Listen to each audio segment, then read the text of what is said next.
On September 28, 2018, a 7.4 magnitude earthquake struck Donggala district in Palu City in the Indonesian province of Central Sulawesi.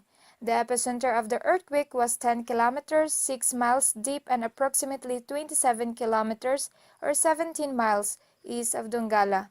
The earthquake caused a tsunami in coastal areas with surge as high as 20 feet.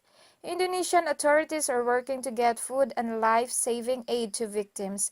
There are more than 2,000 confirmed fatalities and hospitals are overwhelmed with thousands of injuries. The President of Indonesia has visited the disaster zone twice this week and has directed an emergency response task force to deploy additional support. At this point, the government's primary concern is getting emergency aid to isolated areas and work on repairing key infrastructure such as roads and bridges.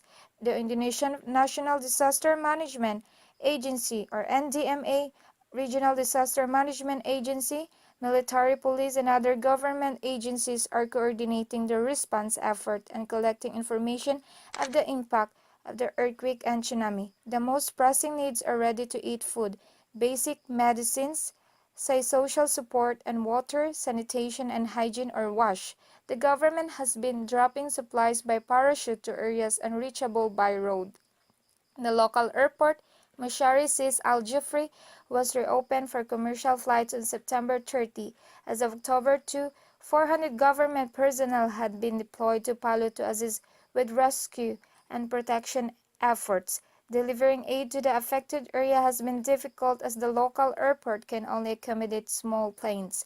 According to the United Nations Office for the Coordination of Humanitarian Affairs or UNOCHA, the government of Indonesia is welcoming international support to respond to identified humanitarian needs. International humanitarian organizations must submit written proposals to the NDMA before launching operation. All the humanitarian shipments must be approved by the government.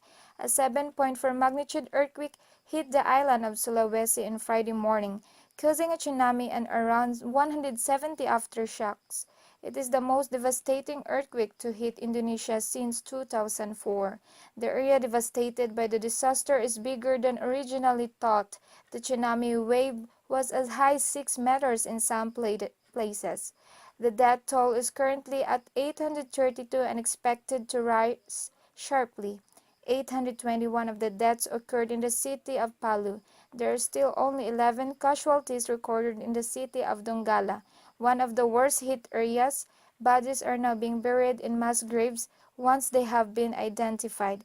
The city of Palu has been devastated. There is no electricity and drinking water is in short supply after the pipes were damaged. Fuel is also running low. A search and rescue team are working to retrieve 50 people trapped in the ruins of the Roa Roa Hotel in Palu. Voices have been heard screaming from the wreck of the 8-story building. Rescue operations are hindered by the lack of heavy equipment needed to shift the rubble. Most search and rescue of victims is being done by hand. Indonesia President Joko Widodo has arrived in Palu and is inspecting the damage. On September 28, 2018, a 7